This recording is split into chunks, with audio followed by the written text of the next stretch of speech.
Minha família tentou esvaziar meu fundo fiduciário 2 dias antes do meu casamento, agindo como se eu fosse apenas números em uma planilha. Não sabiam que já transferi todo o dinheiro. Precisamos falar sobre o fundo, Cordélia. É hora de dividir de forma justa. Minha mãe mexeu o chá gelado 3 vezes, como sempre antes de exigir algo. Meu pai deslizou uma pilha de autorizações pela mesa de mogno. Ele me olhou do jeito que um CEO olha para uma aquisição, não como uma filha, nem mesmo como uma pessoa, apenas como um número que por acaso estava ligado a alguém. No fim da mesa, o contador deles, Sr. Sterling, aguardava minha assinatura no laptop para liberar os fundos, 2 dias antes do meu casamento. Não levantei a voz. Pedi para Sterling mostrar o saldo ao vivo antes de assinar. Meu pai zombou e fez sinal para Sterling me agradar. Sterling atualizou o portal, franziu a testa, atualizou novamente e mostrou a tela aos meus pais. Todas as contas estavam zeradas. Preciso voltar 30 anos para explicar por que não senti nada ali que já não esperasse. Sou William Ashby, meu avô, fundador de um império logístico que começou com um armazém alugado em Norfolk, Virgínia. Hoje, a empresa leva seu nome em equipamentos de doca em 17 portos e sua fundação está registrada em uma placa no saguão de um prédio próprio. Ele era um homem preciso, sem sentimentalismo, que lia contratos do jeito que outras pessoas leem jornais, rapidamente, completamente, procurando o que estava errado em vez do que estava certo, porque o que estava errado era sempre o detalhe que importava. Ele sempre foi implacável com a vagueza na vida profissional e aplicava esse mesmo padrão às pessoas próximas. Por isso, acho que ele e eu nos entendíamos desde que eu era capaz de ler um balanço por cima do ombro dele na mesa de jantar e fazer uma pergunta sensata. Ele me chamava de diligente, a neta que queria ver o documento original antes de confiar no resumo. Ele viu meu pai, Ricardo, cuidar da empresa da família por 2 décadas. Contas pessoais, jantares com fornecedores usados como férias e contratos de consultoria para pagar pessoas. Meu avô nunca aprovou, era um vazamento lento que nunca disparou alarmes, mas suficiente para exigir um confronto. Ao longo de 20 anos, a dívida acumulada foi considerada irrecuperável por meu avô, que antes de morrer ignorou totalmente o próprio filho. A herança pulou uma geração, presa por cláusulas legais feitas por um escritório em Richmond que geria os negócios da família Ashby desde 1987, mantida em contas estruturadas, sem liberar nada nem permitir acesso. Até o meu 28º aniversário, que foi marcado com a precisão de quem tinha planejado tudo de longe para cair exatamente 4 dias antes do meu casamento. Meus pais encaravam a data como uma empresa encara uma divulgação de resultados. O humor do meu pai mudava conforme o calendário nos jantares. Havia conversas que rodeavam o assunto da herança do mesmo jeito que a água gira em torno do ralo, nunca chegando diretamente nele, sempre apertando o cerco. Minha mãe começou a perguntar sobre meus planos financeiros de longo prazo, usando aquele tom específico de quando ela já sabia qual resposta queria que eu desse. Ela começou a observar meu relacionamento com James de forma incomum, não como uma mãe feliz pelo casamento da filha, mas como quem acompanha um cronograma. Sou analista de gestão. Sou analista de gestão há 6 anos, trabalhando para uma empresa boutique que se especializa em reestruturação corporativa, o que significa que meu trabalho de verdade, aquele que faço em salas de reunião, planilhas e depoimentos de 6 horas com advogados da parte contrária, é entrar em empresas em crise, encontrar os passivos e isolá-los antes que derrubem toda a estrutura. Minha família achava que meu trabalho era só papelada. Eles achavam isso desde que me formei, porque meu cargo não impressionava ninguém em jantares sociais, e porque os resultados do meu trabalho geralmente eram do tipo que não rendiam fita para cortar, e, portanto, nenhuma história para contar no jantar de Natal. Números sumindo da coluna errada raramente geravam conversas interessantes com quem não notava de qual coluna sumiam. Eles passaram 28 anos subestimando o efeito que passar a carreira auditando, por dentro, os passivos de um lugar tem sobre a sua percepção do ambiente. O primeiro aviso veio 18 meses antes do casamento. Durante o verão, fiquei noiva. Minha irmã Savannah me enviou uma mensagem urgente numa quinta à tarde pedindo $150 mil até o fim da semana, citando execução hipotecária de um imóvel que eu nem sabia que era dela, numa rua de uma cidade onde ela nunca tinha dito que morava. Urgente como quem já enviou mensagens assim antes e ajustou o tom várias vezes. Liguei para o cartório do condado citado. Nenhuma execução hipotecária registrada. Conferi os anúncios do MLS. Nenhum imóvel com aquela descrição foi vendido para ninguém com o nome dela nem com qualquer variação dele nos últimos 5 anos. 2 semanas depois, achei um roteiro de viagem de luxo pela Europa na bolsa dela, deixada no balcão da minha cozinha durante um jantar para planejar o casamento. Veneza, Lago de Como, Costa Amalfitana. 3 semanas no outono, no mesmo período em que notei a execução hipotecária que, segundo ela, a faria perder tudo. Fechei a bolsa e fiquei em silêncio. Guardei essa informação do mesmo jeito que guardo tudo profissionalmente. Em uma pasta mental que rotulei como pendente, sabendo que se eu deixasse quieto por tempo suficiente, ela acabaria se conectando a outra coisa. O segundo alerta foi o acordo pré-nupcial. Meu noivo Jaime é engenheiro civil, não tem dinheiro de família e não se interessa pelo meu, o que me fez aceitar o casamento. O advogado da minha família sugeriu o pré-acordo pré-nupcial. Eles sugeriram que Jaime e eu usássemos o advogado deles. Recusamos e eles aceitaram com uma gentileza que, hoje vejo, já era um alerta. Ao contratar um advogado independente e revisar o documento, ele destacou uma cláusula escondida na página 11. Escondido em uma linguagem padrão sobre protocolos de gestão de ativos, havia um único parágrafo concedendo ao meu pai autoridade de cogestão sobre os ativos do meu fundo. Válido a partir do momento em que eu me casasse, sem pedir uma parte, sem solicitar supervisão, simplesmente se colocando, por meio de um documento feito para parecer uma cláusula padrão, em uma posição de autoridade legal sobre fundos que meu avô havia especificamente e deliberadamente desviado dele. Li esse parágrafo 4 vezes na mesa da cozinha às 11 da noite, quando o silêncio do apartamento ficou barulhento. O terceiro aviso foi um e-mail que meu pai enviou para o endereço errado. Tenho um e-mail profissional com minha inicial e sobrenome, igual a um pessoal que quase não uso, mas monitoro. Ele quis enviar ao corretor, mas mandou para mim. O anexo era uma planilha. 3 hipotecas na casa que meus pais diziam quitada, uma consultoria consumindo a folha de pagamento por 16 meses. Ao final da planilha, várias transferências bancárias automáticas da minha conta de herança de infância estavam agendadas para o momento certo. O fundo foi ativado e programado para esvaziar o saldo em uma sequência em cascata que se completaria em menos de 4 minutos, sem exigir nenhuma autorização adicional. Ele não precisaria da minha assinatura. Ele nunca planejou esperar por ela. Encaminhei o e-mail para um drive criptografado, apaguei o original e permaneci imóvel por um tempo, olhando para uma planilha, que acabara de me dizer, na linguagem fria da automação financeira, que meu pai planejava isso há anos e nunca pensou que eu pudesse ler o que ele escreveu. O quarto aviso foi a remoção da coadministradora do Trust. Liguei para o escritório de Richmond que administra o espólio do meu avô, Harmon, Lindell e Greer, com 41 anos de experiência em direito de trusts e sucessões, e perguntei, como uma consulta rotineira, quem eram os atuais coadministradores registrados na estrutura de legado do meu avô. Quando o Trust foi criado, eram 3. Um faleceu e outro se aposentou. A terceira, uma mulher chamada Patricia Falk, que conhecia meu avô pessoalmente desde os anos 1980, aparentemente havia solicitado para deixar o cargo no ano anterior, uma mudança da qual eu, como beneficiária do Trust, não fui notificada. A substituta dela era uma empresa de gestão financeira da qual eu nunca tinha ouvido falar, incorporada há 18 meses, cujo endereço do agente registrado, quando pesquisei, ficava a 3 quarteirões da consultoria do meu pai, que tinha sumido, assim, de repente. O quinto alerta foi o nome da advogada pré-nupcial. Ao pesquisar sobre a advogada recomendada pela minha família para o pré-nupcial, um homem chamado Gerald Oakes, que aparentemente tinha feito todo o importante trabalho sucessório para amigos da família. Encontrei um registro disciplinar de 2019 sobre uma reclamação de cliente por alteração não autorizada na designação de beneficiário do Trust, já resolvida em arbitragem e mantida em sigilo. 2 das 5 referências dele eram empresas de fachada. O seguro de responsabilidade profissional estava vencido há 4 meses quando minha família o recomendou. O sexto aviso, que chegou não tanto como um aviso, mas como uma declaração completa, foi uma mensagem de voz da minha mãe em uma terça-feira de outubro, deixada às 7h14 da manhã. Enquanto eu estava em uma reunião com um cliente, não pude sair. Cordélia, marque uma consulta com o Sr. Sterling antes do fim do mês. Precisamos resolver formalidades da conta de herança antes do seu aniversário. A voz dela era calorosa e familiar. A voz de uma mulher que já decidira o resultado e só coordenava a logística. Ouvi isso 3 vezes no carro após a reunião e depois dirigi 3 horas para Richmond. Uau! Elias Thorne foi advogado de trusts e sucessões por 31 anos. Os últimos 12 anos foram dedicados quase só ao que ele chamava de legado contestado. Estruturas e fundos fiduciários em que o beneficiário e a família divergiam irreconciliavelmente sobre os desejos do instituidor e onde era preciso intervir com precisão cirúrgica e não com a força de um litígio. O escritório dele era em um prédio de concreto a 2 quarteirões do tribunal, decorado com a austeridade de quem priorizou o conteúdo à aparência. Ele analisou os documentos do fundo do meu avô como um cirurgião examina um raio-x, em silêncio, sem expressão, anotando nas margens e às vezes inclinando a página para checar uma cláusula como um joalheiro avalia uma pedra. Seu avô era cuidadoso, disse ao pôr os documentos na mesa. A conta de legado sempre foi o ponto vulnerável. A cláusula foi criada há 30 anos por um advogado aposentado há 15 e nunca foi atualizada. Seu pai achou a brecha. Podemos fechá-la? Ele sugeriu fazer ainda melhor. Podemos tornar a conta do legado irrelevante. O que ele propôs era arquitetonicamente elegante, como só instrumentos jurídicos realmente eficazes são. Não era complexo apenas por ser complexo, mas construído com uma precisão que não deixava nenhuma brecha grande o suficiente para alguém contestar. Ele explicou tudo com a mesma objetividade do meu avô ao abordar cláusulas de contrato na mesa de jantar. Problema, estrutura, solução.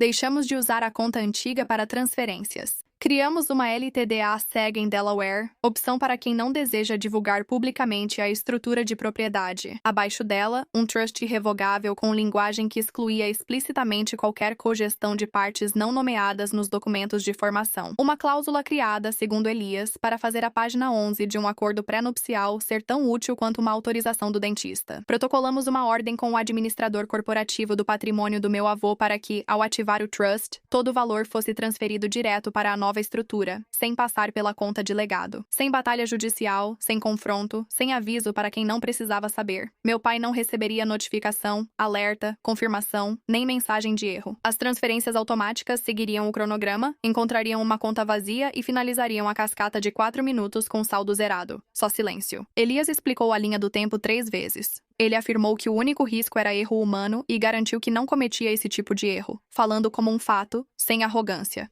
Acreditei nele. Ele reconheceu firma dos documentos de constituição numa manhã de quarta-feira, e eu dirigi de volta para o norte sob 3 horas de chuva de novembro com a pasta no banco do passageiro e a satisfação calma e específica de uma mulher que acabou de terminar a última página de um documento muito complicado e constatou que estava tudo correto. 2 semanas depois, protocolei a ordem de redirecionamento com o administrador fiduciário e recebi confirmação numa terça-feira à tarde. Imprimi, dobrei e guardei numa pasta Manila trancada na gaveta do meu escritório, junto ao passaporte e a certidão de óbito original do meu avô, que me pediu para proteger por valor do original. Não contei para James, não por falta de confiança. Eu confiava nele para todo o resto, mas porque ele é um homem genuinamente incapaz de fingir as coisas. Tudo parecia bem, mas eu queria mais um mês para que minha mãe me visse em uma loja de vestidos, sem saber o que viria. No meu aniversário, eu fiz a transferência às 8h04 da manhã, sentada à mesa da minha cozinha com as roupas em que dormi, o laptop aberto, o café intocado, 14 segundos. A confirmação veio às 8h04 14 segundos. A conta do legado zerou. Tomei banho, fiz café e liguei para Elias para confirmar. Está tudo limpo, disse ele. A nova estrutura foi financiada. Você está investida. Parabéns. Obrigada, respondi. Não me agradeça, disse. Seu avô escreveu o projeto. Só seguimos. Meu pai começou as transferências bancárias às 13h52, conforme o registro com data e hora que obtive do histórico de auditoria da conta do legado. Minha mãe estava sentada à minha frente na boutique de noivas às 13h52,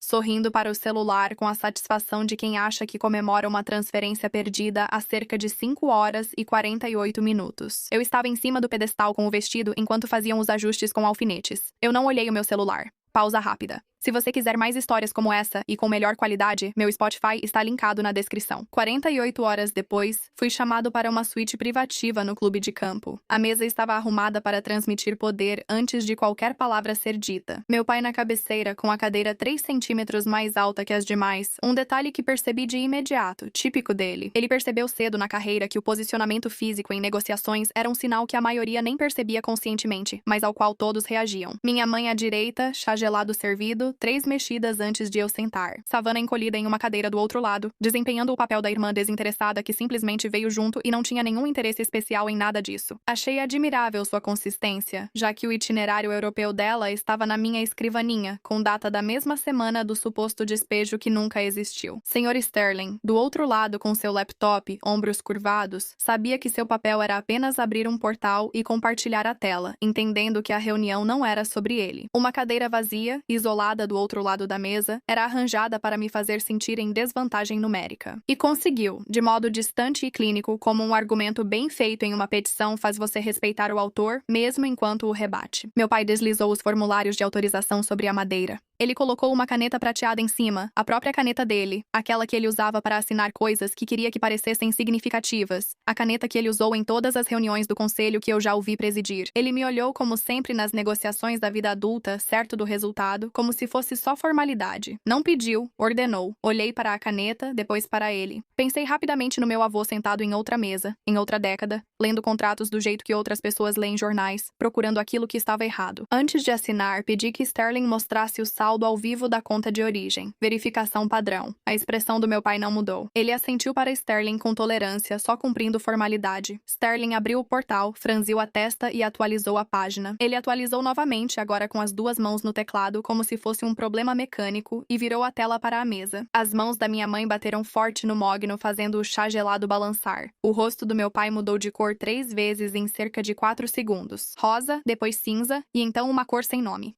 A cor de um homem vendo sumir um número em que confiou por anos. Savannah deixou cair sua xícara de café, que não quebrou, o que parecia errado. Sterling fechou o laptop bem devagar e olhou para o chão. O banco não cometeu um erro, eu disse. Eu movi o capital, empurrei a pasta amarela pela mesa. Dentro estavam os documentos de constituição do novo trust, a ordem de redirecionamento assinada pelo administrador e carimbada, além do registro de auditoria com data e hora da antiga conta, mostrando as transferências que meu pai tentou às 13h52. No meu aniversário, todas foram processadas contra um saldo zerado desde as 8 horas, recebi 14 notificações de devolução. Cada uma datada com a mensagem automática do banco dizendo que não há mais nada para transferir. Meu pai pegou os documentos, leu a primeira página e os devolveu. Você não podia fazer com minha confiança o que escolhi fazer, eu disse. Eu tinha esse direito. Elias Thorne pode explicar os estatutos se quiser outra opinião, mas o valor dele pode surpreender. Minha mãe tentou outro jeito. Cordélia, seu avô nunca teria querido que você... Meu avô? Eu disse. Passou por cima do próprio filho justamente porque ele sabia exatamente o que aquele filho faria com uma herança. Ele estava certo. Ele também acertou ao dizer que passei 6 anos aprendendo a auditar passivos antes que virem emergência. Você só foi o primeiro caso de família que levei para o lado pessoal. Savannah ficou em silêncio. Ela estava olhando para a xícara de café que tinha deixado cair, ainda no tapete, como se ela se concentrasse o suficiente nela, o resto da sala pudesse deixar de existir. Meu pai tentou novamente, como costuma fazer quando suas primeiras estratégias falham, tratando a perda como um contratempo em uma negociação ainda aberta. Vamos contestar isso, disse ele. Elias Thorne não é o único advogado confiável na Virgínia. Contestar com base em quê? Perguntei sem retórica, pois queria saber os fundamentos que ele pensou. Ele não respondeu, apenas olhou para Sterling, que olhou para o chão. Levantei-me. Vesti as calças, peguei a bolsa e recuperei a pasta Manila com meus documentos, pois já havia deixado tudo para os outros usarem. Colocou preço no meu futuro, eu disse. Deveria ter lido as letras miúdas. Saí do clube de campo em uma tarde de terça-feira que cheirava a grama cortada e ao friozinho do começo de novembro, entrei no meu carro e fui encontrar o James para jantar em um restaurante que frequentávamos desde o primeiro ano em que começamos a namorar. Restaurante italiano pequeno, iluminação aconchegante, massa simples e deliciosa e o dono nos conhecia pelo nome. Comi um prato de cacio e pepe e contei a ele pela primeira vez absolutamente tudo. Da falsa execução hipotecária de Savannah, a cláusula da página 11 passando pelo e-mail errado, Elias, a ordem de redirecionamento e os 14 segundos até a conta de legado zerar às 8h04. Ele largou o garfo no meio do caminho e ficou me olhando por um longo momento. Por que você não me contou antes? Ele perguntou sem acusar, só querendo saber como James sempre faz, direto e sem fingimento. Não dá pra fingir que está tudo bem quando não está, eu disse. Eu precisava de mais um mês para minha mãe pensar que via uma mulher sem saber do futuro. Ele pegou o garfo de volta e comeu mais 2 vezes em silêncio. Então ele disse, seu avô parece alguém de quem eu teria gostado. Ele era, eu disse. Ele lia contratos do jeito que você lê plantas de pontes. Ele nunca deixava passar um detalhe estrutural. James assentiu com a cabeça. O gesto de um homem satisfeito com a comparação. Ele disse, bom, eu teria gostado dele. Dividimos um tiramisu e voltamos para casa no frio, sem falar mais nisso naquela noite, algo que adoro nele. Ele entende que certas coisas só precisam ser ditas uma vez para serem compreendidas. As consequências legais se desenrolaram nos meses seguintes com o ímpeto silencioso e minucioso de um processo que havia sido projetado desde o início para ser incontestável. Elias fez uma queixa formal à Ordem dos Advogados da Virgínia contra Gerald Oakes e a cláusula de cogestão não autorizada do pré-nupcial. Um protocolo citando o registro disciplinar de 2019, o seguro contra a negligência profissional vencido e menções à empresa de fachada, reunidos em uma reclamação feita por Margaret Lindell, sócia sênior da Harmon, Lindell e Greer, que administrou o espólio Ashby por 38 anos, e que conhecia meu avô pessoalmente e que, como descobrimos, estava silenciosamente furiosa desde que soube da substituição não autorizada de co-curador ocorrida sob a supervisão do próprio escritório dela, acrescentou sua própria declaração juramentada como um anexo suplementar. Oakes entregou sua licença no estado 4 meses depois, alegando motivos pessoais em declaração de seu advogado, uma frase que serve ao registro oficial, mas não engana ninguém. Patricia Falk, co-curadora original, foi removida sem meu aviso e não pediu para sair. Uma revisão confirmou que a documentação de renúncia foi apresentada por um terceiro que alegava agir em nome dela, sem a autorização nem o conhecimento dela. Quando Elias entrou em contato com ela para explicar o que havia acontecido, ela não ficou surpresa, mas sim sombriamente validada. Disse ao advogado do Ricardo que a substituição não resistiria a uma análise detalhada, contou a Elias. Ninguém deveria examinar de perto. A empresa de gestão financeira instalada no lugar dela se dissolveu 2 semanas após a reunião no clube de campo, presumivelmente quando ficou claro que as contas que ela deveria administrar não continham nada, e que as pessoas que a haviam incorporado agora eram alvo de uma queixa formal na Ordem dos Advogados, com a documentação correspondente. Margarida Lindell me procurou em dezembro. Seu avô, ao redigir o trust, disse que confiava que você saberia o que fazer quando chegasse a hora, contou ela. Ele também me disse que estava fazendo isso especificamente porque tinha certeza de que seu pai não saberia. Ela fez uma pausa. Ele estava certo nas duas coisas. Achei que você deveria saber que ele sabia. Eu não disse nada por um momento. Agradeci a ela com mais sinceridade do que muitas vezes antes. A consultoria pediu proteção sob o capítulo 11 7 meses após a reunião no clube de campo. Nos 2 anos anteriores, se manteve com fundos desviados das contas domésticas e crédito obtido esperando que o fundo fiduciário servisse de garantia. Sem a garantia, as dívidas da empresa logo se tornaram inviáveis. Pela primeira vez que me lembro, meu pai não era CEO de nada. Percebi que senti menos do que esperava em relação a isso, o que por si só já era uma resposta para uma pergunta que eu me fazia há anos. Savannah e eu não nos falamos. Enviei um cartão de Natal breve e sincero para ela, pois não acredito em descartar alguém antes de compreendê-la totalmente. Ela não respondeu, e ainda estou avaliando como me sinto sobre isso. James e eu nos casamos em um sábado de novembro, 4 dias após meu aniversário, com 61 convidados, sem clube de campo, mesas de mogno ou canetas de prata. Minha dama de honra fez um brinde que fez 7 pessoas chorarem, incluindo James, e vou lembrar disso para sempre. Elias mandou flores, peônias que eu tinha mencionado uma vez de passagem 6 meses antes, o que me mostrou que ele prestava o mesmo tipo de atenção fora das reuniões com clientes quanto dentro delas. Margaret Lindell enviou um cartão escrito à mão com uma frase que guardei junto ao aviso do administrador corporativo. Seu avô teria se orgulhado. Eu transformei a nova estrutura em algo que os advogados do espólio dele agora descrevem como uma das estruturas de trust mais bem organizadas que eles revisaram nos últimos anos, que é o tipo de elogio que significa mais para mim do que qualquer valor em dinheiro jamais significaria. A empresa onde trabalho me deu mais 3 tarefas sobre as chamadas estruturas de legado familiar contestadas, categoria na qual virei especialista. Não considero coincidência e acho útil. Meu avô viu por 30 anos um homem tratar um legado como caixa registradora. Ele construiu uma estrutura especificamente projetada para durar mais do que a paciência daquele homem, e então encontrou um beneficiário em quem confiava para saber o que fazer com isso quando o tempo acabasse. Ele não se enganou sobre nenhum dos dois. Bastava esperar até que as letras miúdas achassem o leitor certo.